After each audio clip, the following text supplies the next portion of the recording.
followed by a moment of silence. Please stand.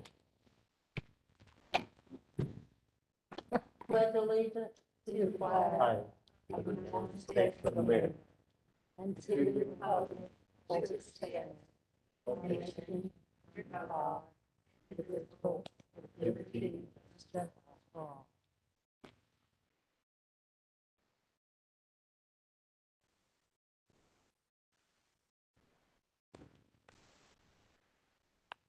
Thank you.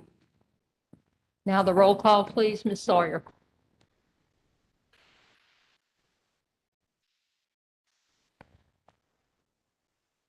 Sharon Warden, Present. Dr. Sheila Williams, Present. George Archuleta, Here. Virginia Houston, Present. Pam Perez, Here. Rodney Walton, Here. Daniel Spence. Here. Thank you. And I call on Board Member Ms. Houston to present the Ethics Awareness Statement. Welcome to this meeting of the Elizabeth City Casper County Board of Education. It is my duty to remind members of this board that it is your responsibility to avoid all conflicts of interest and potential conflicts of interest in accordance with Chapter 138A of North Carolina General Statutes. As public servants, it is our duty to continually monitor, evaluate, and manage our personal, financial, and professional affairs in such a way as to ensure the absence of conflicts or potential conflicts. Does any member know of any conflict of interest or potential conflict of interest with respect to any matter coming before the board this evening? Let the record reflect that no conflicts exist. Thank you, Ms. Houston. I move to approve the January 27th, 2022 meeting agenda as presented. And I need a second from the floor. Second. Okay, we've had a second, and now we need a roll call vote. Dr. Sheila Williams, Yes. George Archuleta, Yes. Virginia Houston, Yes. Pam Perez, Yes. Rodney Walton, Yes. Daniel Spence. Yes. Thank you. Motion carries. And Ms. Warden, Mr. O'Rourke is connecting, so wait just a moment. Okay.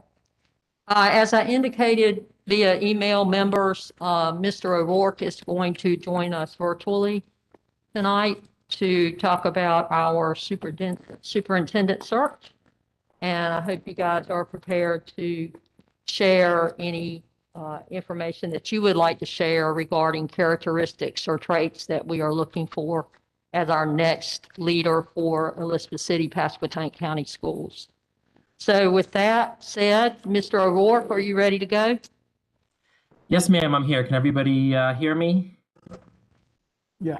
Yes, sir. Very good. I'm going to go ahead and share my screen. We do have what I hope will be a brief PowerPoint to share with you all tonight, summarizing the results of your community and staff superintendent search surveys. And then after I do a little bit of the talking, we'll turn it back over to you. So you as individual board members can talk about some of the characteristics, experience, and traits that you will be looking for in the next superintendent, both as you begin to screen applications starting toward the end of next week, and as you move through the interview process and decide what types of questions that you want to ask as you make a final decision about who it is you'd like to hire. So without further ado, hopefully you've got my screen on view there, and has it pulled up the PowerPoint? Yes. Yes. Okay, very good. So again, we're here tonight to talk about the results of your community and staff surveys. All of these surveys were submitted online to us by the deadline, and we want to thank you and your staff, especially Tammy Sawyer, in helping get the word out about the surveys. Overall, you received over 300 community surveys and over 200 staff surveys. You'll notice that the number of surveys completed drops down. Certainly, we expect a little bit of attrition, but that also just means that folks make it through to the end, but they don't actually hit the done button. So you did average over about 300 responses to each question on the community side and about over 200 on the staff side. I will say right off the bat that your community numbers were very good. I think that was more than double what you all got the last time. And your staff numbers were down only slightly from the last time that you did it. You'll also notice that you received almost 200 comments from community and staff members.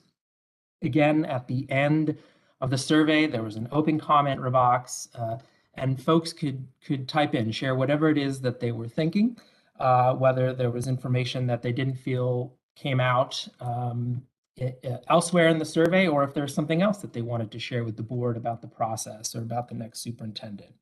And all of those comments have been shared with the board exactly as they were submitted. So hopefully you all have had some time not only to look at some of the results that we've shared with you, but also had some time to read through those full and unredacted comments as well. Before we get into the specific results, I do want to share a little bit more with you about who submitted survey responses. And at the very outset here, I want to be clear that this was an optional survey, and it's not intended to be scientific. This was just intended to give folks an opportunity to provide some feedback if they wanted to. And so as we walk through some of these demographic questions, just remember that folks are able to select all of the statements that apply to them. Some of them do, some of them don't. So not all of these are going to add up necessarily to 100, because folks can check more than one box if it applies to them, and some may have only selected one of the boxes that apply to them. But in terms of community demographic information here, I know some of this gets quite small at the bottom there, but 80%, over 260 folks who completed it, said that they live in the attendance area, and about 70%, which is that blue line on the left there, and sort of that green line in the middle, that's parents, parents or guardians. So about 70%, or over about 230 folks who completed the survey, have children in the school system. Some of the other bars that you'll notice here are students. So that red line, the second from the left there, about 20% of them checked the box to say that they were a student. That yellow line, about 20% were graduates of the school system as well.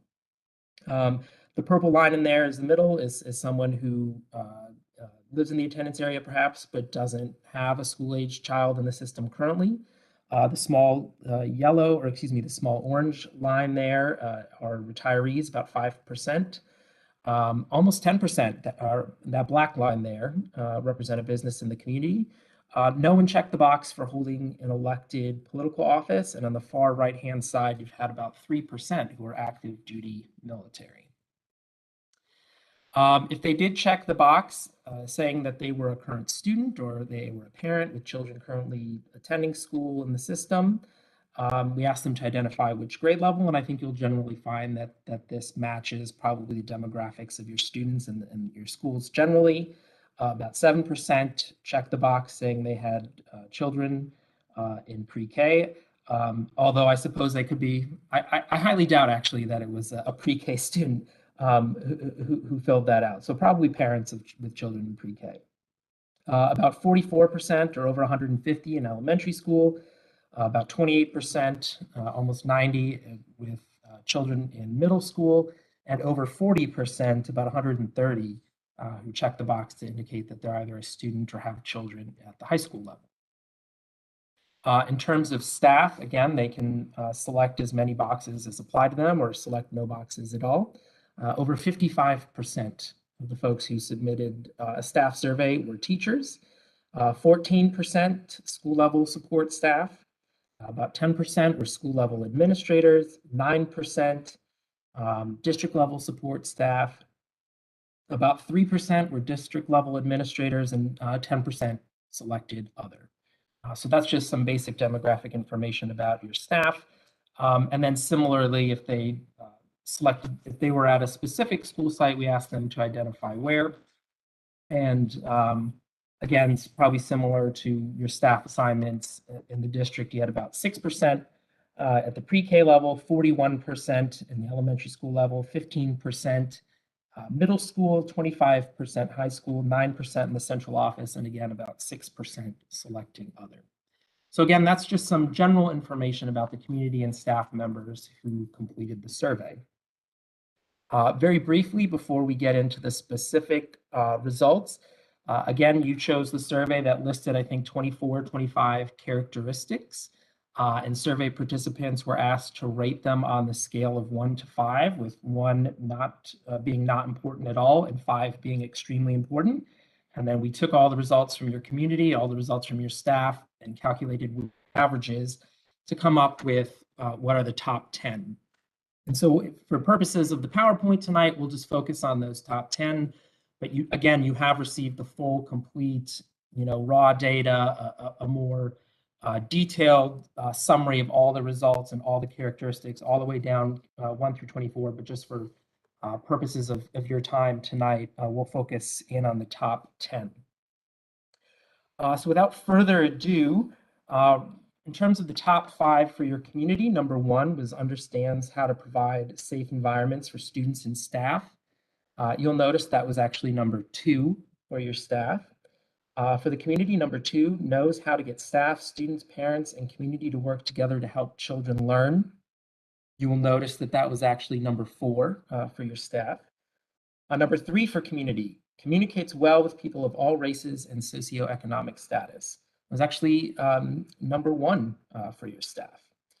Number 4 for the community, understands how to effectively advocate for resources needed to operate schools. You'll see that that was actually number 6 for your staff. Number 5 for community, should be accessible and respond to concerns in a timely fashion. That was actually number 7 for your staff. Turning to the top 5 for your staff, again, 1 and 2 had shown up in the top 5 for your community. Number 3 for staff was have strong human relations or people skills. That was actually just outside of the top 5 for your community. That was number 6 for your community. Number 4 had already shown up in your community responses as number 2.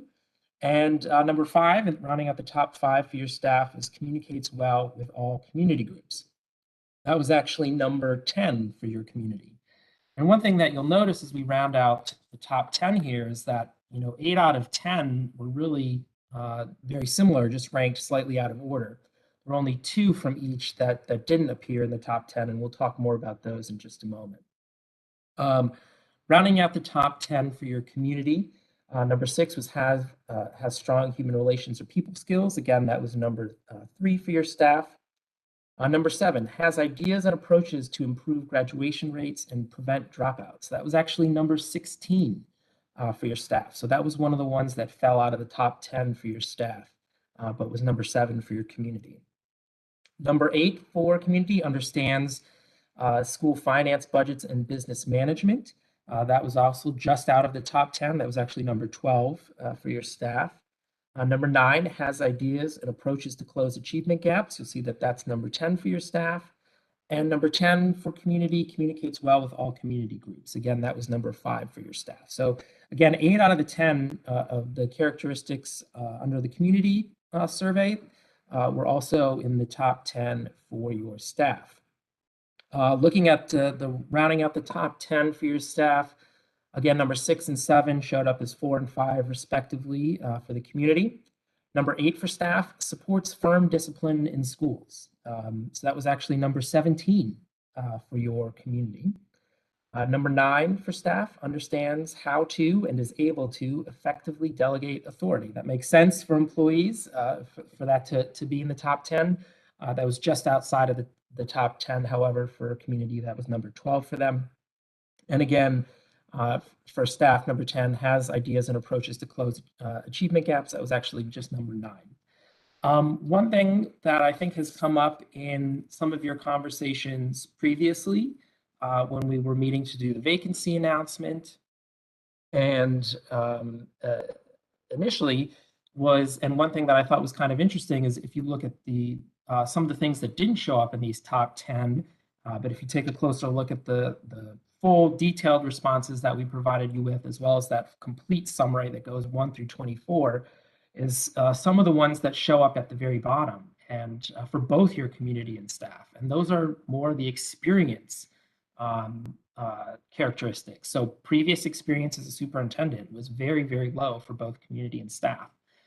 Previous experience as an assistant superintendent, previous experience as a principal, previous experience as a teacher were all, in the 20 to 24 range for both community and staff. And so I think it's, telling that a lot of what your community and staff focused on were some of these more characteristics and qualities and skills type things, as opposed to someone who is a sitting or former superintendent. And I think that reflects some of the conversation too that the board had early on in the process. And we don't always see that. Some of those experienced ones do tend to show up pretty high in a lot of districts. And so your community and staff have really honed in more on, again, qualities, skills, personal characteristics, things like that, leadership characteristics, again, as opposed to experience. So that's a brief summary of the survey results.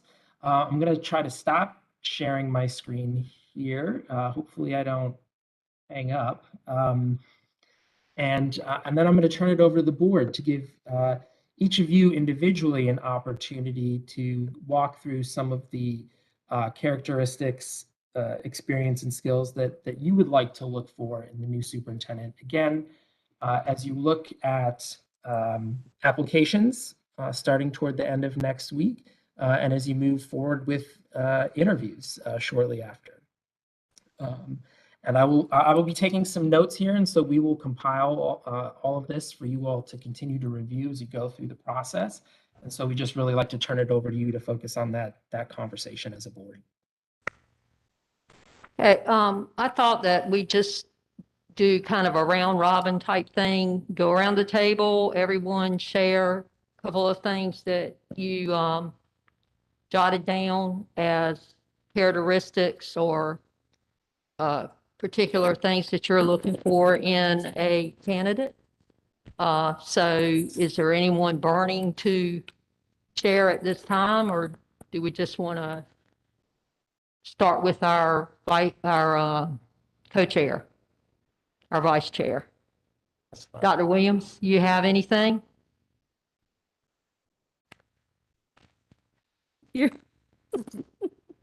If you're not No, good with beginning, I've got some things. And Yeah, I think that, can you hear me? No? Yes? Yes, I can hear you. Okay, great.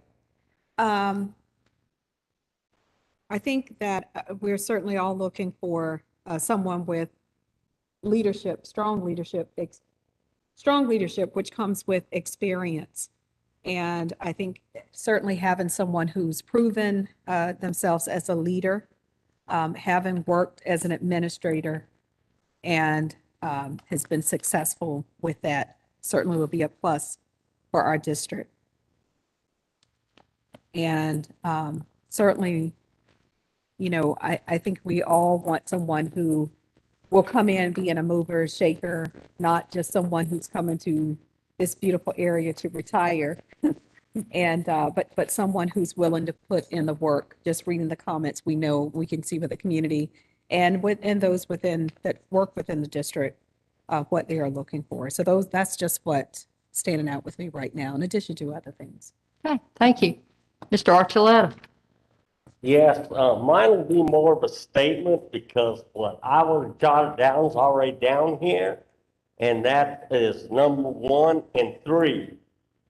Number 1 by the staff, number 3 by the community. And that communicates well with people of all races and socioeconomic status. I really believe our district needs a healing. We need somebody that'll come in here and be able to communicate to both sides and make them realize that they're important. So I would say that, and the other thing is I just want to see an innovator, somebody that thinks outside the box and is willing to allow teachers to do the same thing. Okay. And thank you. Thank you, Mr. Archuleta. Ms. Houston. Well, I've heard some of the ones that I have down here also. I did have communication as one of my top priorities, and for communication for me includes being able to communicate with all the system employees, with school administrators, with school staff, students, parents, citizens, community leaders, so that we can begin to build our partnership. I also want someone who is strong in curriculum and instruction. I know that we have directors who are designated to do that, but I would think that since the superintendent is going to be an evaluator of those persons, it will be necessary for them to be strong also. And speaking of evaluation, I think they should be able to evaluate the persons whom they have to evaluate, and also be able to give them positive and relevant feedback, so that if there are areas that need improvement, they will be able to make suggestions to do that. Those are just some of them. I won't go through all of them. Okay, thank you. Mr. Spence? Yeah. And it's okay. fine if you repeat. Yeah. Yeah, that's fine. Yeah. One of the major things I have here is a great communicator. And I believe a great communicator is not one who speaks well, but also listens well. Our educators have a valuable voice. And I think the new superintendent needs to be able to listen to that voice of those of our rest of our stakeholders and apply some of the things that he or she hears from them that are effective in making our district much better. The other thing is willing to work with all stakeholders, not just those who seem important, but everybody in the district who's a stakeholder to our system. And then the last one I have here is just, I believe that person needs to have a proven track record. I think on the survey, I noticed that several said they like somebody from the district, and that's good. And some said somebody outside the district, but I believe they need to have a proven track record where you've seen the work that they've done. And I believe that'll help our district out quite a bit. That's it. Okay, thank you, Mr. Spence. Mr. Walton? I had a couple things. I guess my first one was prior experience as being a superintendent. It's not a must, but it's helpful. I would also want that person to be able to have some type of a business background in the sense of tying in the community. As far as the better the schools are, the better people we can attract, which also would in turn offer us better businesses that would actually come here as well. So being able to navigate those type of things would be something that is not necessarily you would see on a resume or something that's a requirement, but I think those are things that are important for them to understand when they come here. Knowledgeable about the Eastern North Carolina area and the concerns that we share as a district. So not just, ECPPS, but the surrounding school districts as well, to have some type of awareness of some of the challenges that we are all faced with together. But more importantly, we're here at ECPPS. And then somebody's committed to being here. Like, what does that mean? Committed to being here doesn't mean that you have to give me a 15-year commitment, but I want you to be committed to the point where you can see your things that you've implemented actually start to come to fruition. So somebody who's committed to seeing it through versus putting things in place and then not being here to see what the outcomes are. Thank you.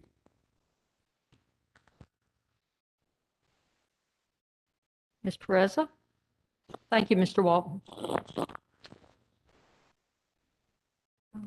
Yes, so I think we all agree that someone who communicates well is needed and wanted. But I did like the staff's number 3, or strong people skills. And I think that applies to not just the staff and community, parents, but our students as well. Someone who's willing to listen to everyone on all levels, as Mr. Spence said, someone who's going to listen. And then someone who is accessible to everyone and responds in a timely fashion. I agreed that that was an important quality of a candidate. Also want someone who's going to advocate for our school system at both a local and state level to be able to advocate for the resources that we need, or at least understands that process on how to, again, advocate for the resources that we need and find those resources and make sure everyone, understands our needs, and that, we're out here on this part of the state, but someone who's going to be active at that level, a state level, to make sure that we're getting what we need. And that doesn't mean necessarily involved in state politics, but that communicates with our representatives and people who are looking out for us at that level. And then someone who can get everyone to work together to improve education for our kids in this community. And again, parents and staff members and community members and all stakeholders who are going to help improve things for our kids. I mean, that's, to me, the most important quality. And I kind of have a repeat of a lot of those, but maybe just different wording. But one of the things I think is their accessibility to all staff and community, being a strong communicator. Again, that's come up several times. I do believe that we need someone who has an extensive career background in education, someone who's been in the classroom. After looking at some of the survey results, as well as talking to some people who gave me a call, I think it's very, very important for them to understand the classroom and the administrative level as well. So to have that strong background in education is extremely important. Someone who's going to be focused on the students and their staff here in ECPPS and be a strong advocate for ECPPS. As Ms. Perez pointed out, we're here in the Northeast region, and oftentimes we don't get the strongest looks from our state level. So someone who is able to advocate on that and have that ability, I think that's extremely important. Also, someone who can, as Mr. Archuleta said, think outside the box, values flexibility, critical thinking, believes in success for all, and is willing to lead without a personal agenda or vendetta. And someone who is committed to our community, to become a part of Elizabeth City and be proud to be a member of our community, to be committed to Elizabeth City, Pasquotank, and making us the strongest school system that we can absolutely be, which we know that we can do that with strong leadership. So those are just some of the things that I jotted down based on what I looked at in the surveys, as well as, like I said, talking to people within the community who reached out to me. Okay. Mr. O'Rourke, I think we're good.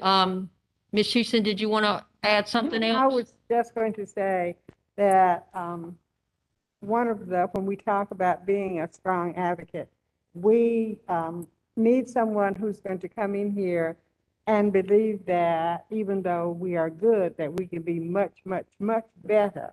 And they are willing to work with us to also cause us to internalize that belief also by their leadership and their skills to team build and bring people together and reflect a very positive attitude for everybody, with our partners in the community, with our students particularly, and most importantly with our our teachers, so that there will be no need to say we're going to give up, because we really do believe deep inside that we can be the best. Absolutely. Thank you. Mr. O'Rourke? Yeah, all right. That is a great list, and we're gonna find someone out there who checks as many of those boxes as possible. Hopefully all of them, but if not all of them, as many of them as possible. I do want to, just as a quick reminder and update, your application deadline is this coming Monday, you have already received a number of applications. You have an even larger number who have started but have been waiting for this meeting so that they could hear the results of these surveys and hear that conversation so they can finish putting together their application package. And hopefully it comes as no surprise that a lot of these folks are going to finish it up in the next couple of days. And I wouldn't be surprised if the current pool doubles in size probably by the end of the day Monday. That's just the way this goes. We will send the board an update probably Tuesday morning once the application deadline is closed and we've got a better idea of what the final numbers are and where folks are from. We'll work on getting all of those applications off of AppleTrack and get them up onto Assembly for the board to start reviewing them by the end of next week.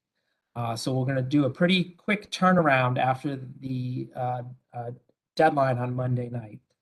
You'll get a bunch of information from me probably sometime on Friday, describing all of the materials that we're sharing with you. Again, you will get everything that is submitted by every applicant. We're not going to screen anybody or pull anyone out or make any recommendations. You'll get everything that they've submitted. In order to help you screen, we'll put together an experience chart that briefly summarizes each level of experience that each applicant has. So you can kind of be strategic in your review and decide to whose application you want to start with rather than just going, let's say, in alphabetical order. And I think we'll come back and meet with you all in, I think, mid to late February. I think we've got it. We're trying to, I think we're tentatively scheduled. I want to say like the 21st or 22nd, but we'll follow up with you later this week to get the exact date of that meeting so that we can come back and actually 20 on our application- timeline, it's the 22nd. 22nd. Okay. Yeah, on the So 20th. so we're tentatively scheduled for the 22nd, and we will meet with you that evening or sometime that week to talk about who it is you all want to bring in for interviews. So enjoy the rest of your meeting tonight. Enjoy some rest this weekend, and be ready to read through a pretty good stack of applicants toward the end of next week. And if there are any other questions, I'm happy to address those now. Thank you, Mr. O'Rourke. Any questions or concerns for him before we leave him for the day? Okay, thank you very much. All right, always a pleasure. Everyone have a good night. It is. Thank you.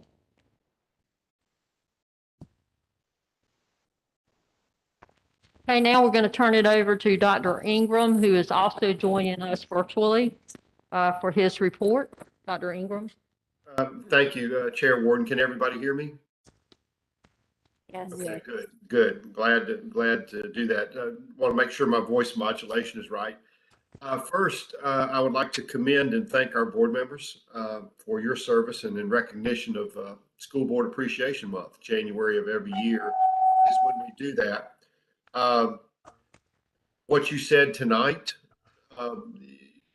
I want you to know, you already know this, and I want the community to know that you're embarking on the most important thing that you do as a board, and that's hire your superintendent. That is the absolute most critical function that you have. And as I listened to your comments, I was heartened in a really good way, and it warmed my heart to know that you have the level of care and concern for our community. And I didn't hear or sense any hidden agendas in these comments. And I want the community to know that in my vast experience, this is rare. You have a good school board, and I'm not just saying that. So thank you for your service. The nice little bags that you've got, it's a very small token of our appreciation, cute little bags with some goodies in them. And we hope that you will enjoy them and take them with you.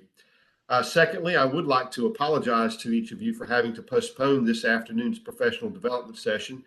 I would ask each of you to refer to the handouts. I think Tammy had some to give to you, which are also a replication of part of what was in your notebook back from November 6th. Our next task is to develop board protocols, which will reflect on how you do your business together. And it's a statement of expected procedures and behaviors among yourselves. While there are examples in your notebooks, from other districts. These are your protocols, yours alone. So the examples are there just to see what other districts have done. I'll recommend that you start out with 5 or 6, and then that list can certainly grow in intensity as you see the need. And I also want you to know that your protocols that you'll adopt, it's relatively rare for school boards to do this, but when you commit how you're going to conduct your business together publicly and you hold yourselves accountable to that, that really begets higher student achievement, as was referenced in the Lighthouse study. High impact boards and high functioning school boards absolutely have a direct impact on student achievement. So I look forward to rescheduling that. And also, I would encourage you to develop 1 or 2 protocols regarding communication. This was voiced by each one of you in November as being important. You were thinking of it yourselves, and all 7 of you, boom, boom, boom, communication, number 1. And some of you voiced that tonight. So think about 1 or 2 protocols that you would like to have regarding communication. Number 3, we're changing gears a little bit. We're shifting our COVID notifications to the dashboard only. We've gotten some feedback that so many numerous notifications from Parent Square may actually be impeding the understanding of other messages that come across on Parent Square. Parent Square is not our COVID notification. We have a dashboard for that. So we're going to be shifting COVID notifications to the dashboard. We'll put out the messaging for that. Tammy, appreciate that work and all the work that the nurses are doing in that area. We are aware of the pronounced pothole on the campus of Central Elementary School. We're making plans to rectify this situation, and it will likely involve keeping vehicles off of that particular area. It's easy to put some crush and run in it. I can see Marlene kind of shaking her head, but if you drive on top of it, we live in the Dismal Swamp. That comes as no surprise. And when you have a low area, if you keep driving on it, you could fill it 100 times. But we're gonna rectify that. But we'll likely have to change some traffic patterns and some habits, and that may not happen overnight. But we're aware of that situation. What's on everybody's mind this weekend? We are monitoring the weather, and we will communicate any changes in our instructional calendar as soon as possible. And just for your information and edification, our athletic departments have already changed games and scheduling in order to avoid travel in hazardous weather. We do have an away basketball game with Pasquotank County High School. Excuse me. I'm sorry. Scheduled in Edenton tomorrow. We've moved that game up 30 minutes. And with the weather report, we think that we'll be able to avoid the hazardous weather, but the athletic director from Pasquotank will be traveling to see that game to Edenton. He'll keep his eye on the weather. And other contests have been moved to tonight, that sort of thing. So with that, I appreciate your time and putting up with me virtually. And that concludes my report for this evening. Thank you. Thank you, Dr. Ingram. Okay, we're going to move on to an action motion. I need from the floor to approve the minutes for December. Wait a minute, got to put my glasses on. December 6th, December 13th, and January 18th. So I need a motion from the floor and a second. Madam Chair, I move that we approve the minutes for December 6th, December 13th, and January 18th. Second. All right, we've had a motion and a second, and now roll call vote for approval. Dr. Sheila Williams. George Archuleta. Yes. Steve Houston. Yes. Pam Perez. Yes. Rodney Walton. Yes. Daniel Spinks. Yes. Motion carried. Okay, thank you. All right, we're going to move on to our public comments, and we have someone who has come in person, Mr. Sawyer.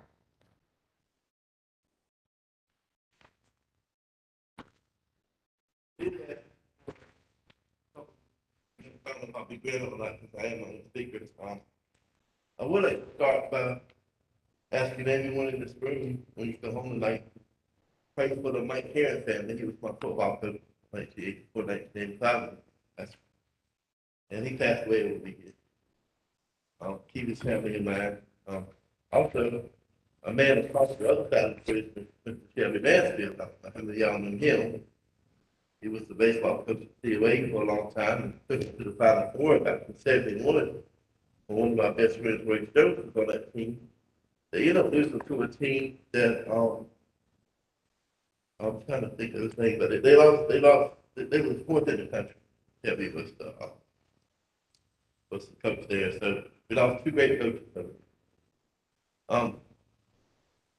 The reason why I'm here tonight, was brought to my attention that a convicted felon had been hired as a custodian for the school system. I actually put him to work in the academy. The last thing I want him to fight, I don't want that at all. Because I, for one, believe in second chance. This young man deserves a second chance. My problem is, there's a double standard here. I was removed from the football team 17 years of service for some misdemeanors that were 26 years older. So that's my problem. There's a conflict of interest there. If you can hire felons, God bless, I hope he does a great job. I just feel like that, I should be reinstated immediately. Even though I already have started the process of having everything expunged from my record back on the program next August, which is through innovation, I expect to be reinstated immediately. One of the things I'm going to be arguing about in my campaign running for school board is the double standard that goes on in this. So take all this into consideration.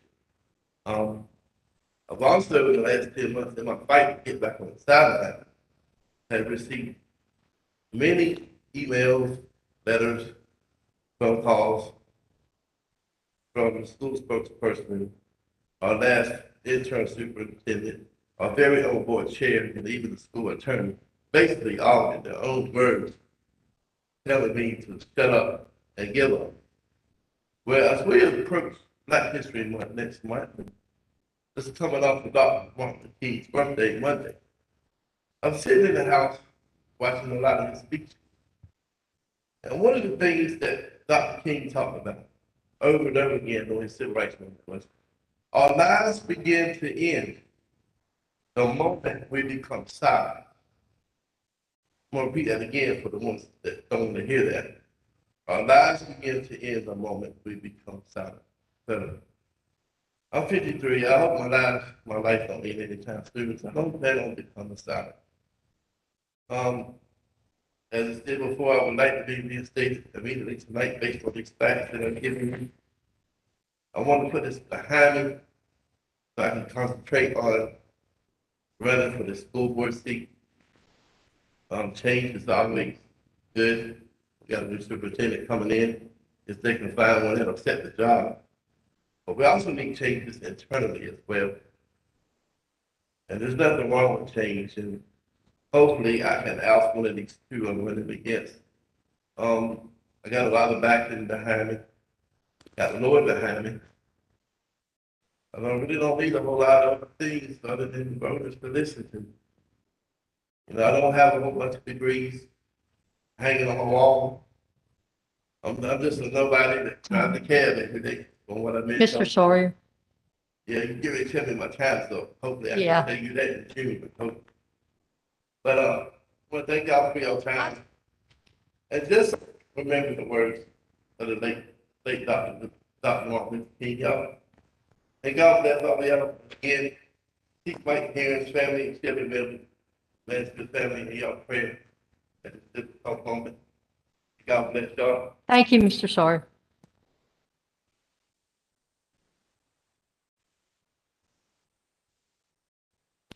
Now we have several email comments that were sent in, so Tammy's going to present those.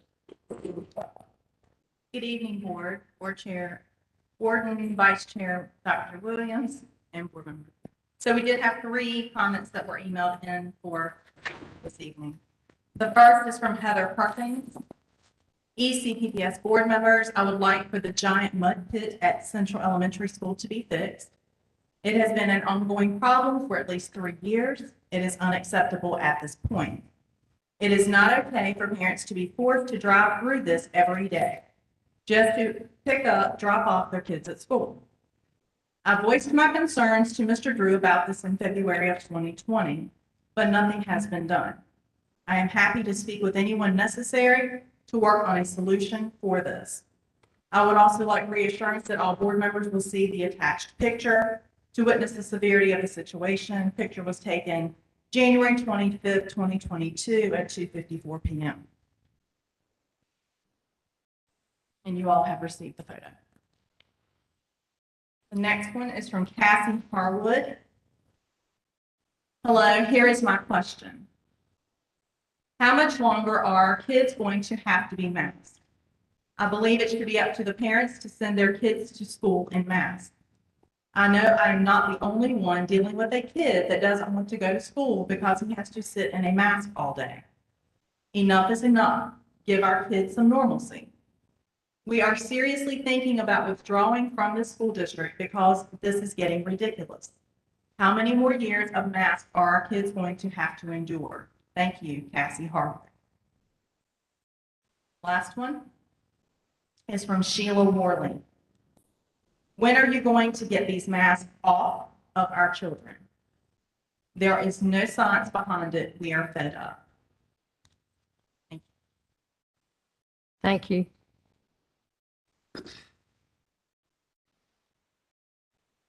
Okay, we have several consent agenda items that we need to take action on. I need a motion from the floor to do so. I make a motion that we approve the items on the consent agenda. Items that were approved to go on the consent agenda from our last meeting. Those include FBT 02 budget amendments, FBT 03 fundraisers, DCHS 01 after school supper program, PC 01 4231, 5021, 7263 policies regarding face coverings.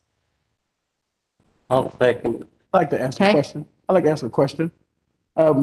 Last week we did talk about her coming back with some details. She's going to come back with an update at a later time, but once it's on the consent agenda, we must take action. She already knows she needs to come back, and she will do that. Yeah, that's good. I'm all for it. All right, so we've had a motion, and Mr. Archuleta, you seconded, right? Okay, and now we need to take a roll call vote. Dr. Sheila Williams, Yes. George Archuleta, Yes. Virginia Houston, Yes. Pam Perez, Yes. Rodney Walton, Yes. Daniel Spence. Yes. Thank you. Motion carries. Okay, all right, we're going to move on, and we have a transportation update tonight from Ms. Hill, our Director of Transportation.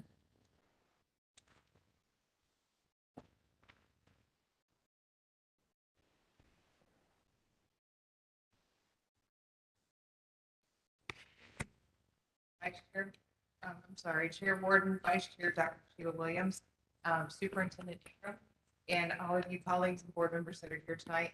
I'm just giving a quick update of kind of where we are right now. Since we've been back from Christmas break, had a little bit of a hard time with people out sick, but even with our shortages, my amazing drivers that I have stepped up to the plate and really helped cover everything to make sure that we don't have to send out a message of we don't have anybody to take home today. So I do commend and thank you all drivers that might be listening tonight. I do appreciate them very much. They have done a wonderful job of stepping up and helping out. A lot of my shop mechanics have also stepped up in the last couple of weeks. We've had a lot of sicknesses within the office itself as well. So it has been a trying time since we've been back, but we do have 3 new drivers, one that's starting tomorrow and one that has returned from medical leave. We've had 1 leave and we have 1 that's gone out on medical leave. So we are still kind of in a balancing act as we have been. Our new online classes for getting a CPL is starting in February. We are now signed up to be able to do that. The people would notify us. We would put them on the spreadsheet DMV at that point would contact them to get them set up to take the training online instead of in person, which will help. Eventually, they're going to look at maybe offering some night classes online. So that would help to maybe hopefully get some more people in that way. The Federal Motor Carrier did change as of February the 7th, the way the training is going to be done in person now. It's going to be 4 days instead of 3. So, and they're adding 3 new maneuvers that the drivers have to be proficient at. So that is a little bit of a hurdle, but we'll get through it and keep on fighting the good fight of trying to get more drivers. Okay, did you say we have 3 new drivers? 3? Yes, ma'am. Okay. And how many are you anticipating having to take this online course that you said was going to start in February? Do you have Right any now- indication? Right now, we only have 4 signed up. 4? Yes. Okay, all right.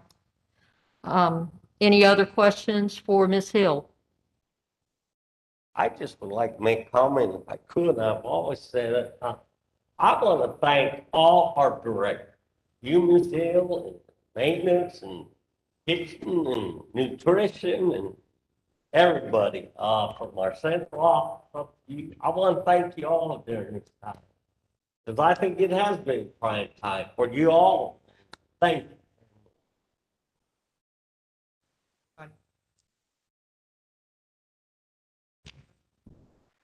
Thank you. Thank you. Good evening. I do have one other question, Ms. Hill, before you leave. I'm sorry. Times, are you seeing that we're beginning to get kids to school at good times? They are definitely getting better, I will say. Better. And as I'm getting these drivers, I am taking the buses that are running longer and taking some of those students off and giving them to the new drivers so that we can try to get what we are already transporting to school on time as best as possible. And even in the evening, getting them home sooner because, you know, we have some that are out there till 5:30.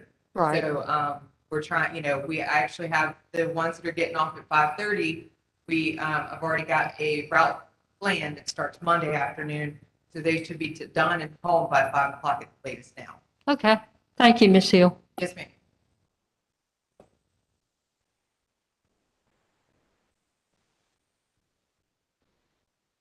Okay, now we're going to turn it over to Ms. Perez.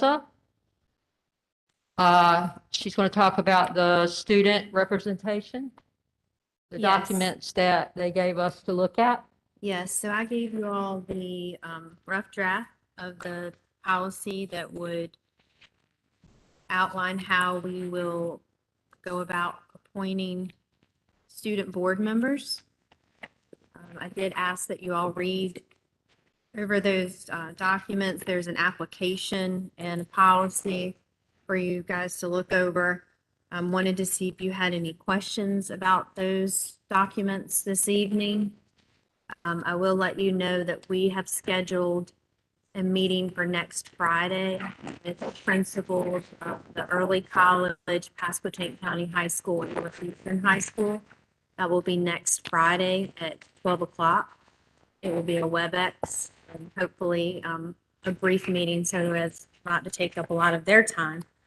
But they will receive these documents prior to this meeting next Friday and have some time to read over it themselves, share it with their staff members if they want to, and then give us feedback on Friday, and so that we can have some discussions on ideas that they may have to include or questions that they may have on some of the procedures that are involved. From that point, we plan to make another rough draft to present to you all for hopefully for approval. Do you all have any questions about the policy or the application? No? Anyone have anything for the committee? Again, I want to emphasize, you guys did a really great job. Read through all of it. I think it's excellent. So And I think it's a really good thing that we're moving forward with this. Does anyone have anything? Okay, so go forward with that WebEx meeting, as you said, and then we'll bring those things back and hopefully take action on this. If any board members do have any questions or concerns or input that you come up with or thought, you want to bring up, I would ask that you try to get it to us by next Friday so that I could bring up those points to the principals, because I feel like their input is super important to this process. And so that we can quickly get a new rough draft over, to you all to look at and then possibly, excuse me, vote on it for approval, maybe as soon as next month. Okay. All right, so as she said, if anyone has anything that you want to comment on, or any concerns, or something that you want to add that you think you feel like would make the process even better, please make sure you email Ms. Perez, who's the chair of the committee, so that she can have that information for that WebEx meeting that they're going to have next Friday. Okay, with that, we're going to ask Dr. Williams to take us into closed session. A motion for the board to go into closed session as allowed by NC Statute, General Statute 143 through 318, 11A6, for the purpose of considering one or more personnel matters that are confidential under NC General Statute 115C through 320, and as allowed by the NC Statute 143 through 318, 11A3, to consult with the board attorney regarding matters protected by the attorney-client privilege and to preserve that privilege. The board will resume open session live stream following closed session. Okay, and I need a second to that motion. Second. Okay, Mr. Spence, Ms. Perez both seconded. Okay, and now we need the roll call vote to go into closed. Dr. Sheila Williams. George Archuleta. Yes. Virginia Houston. Yes. Pam Perez. Yes. Rodney Walton. Yes. Daniel Spence. Yes. Thank you. Motion carries.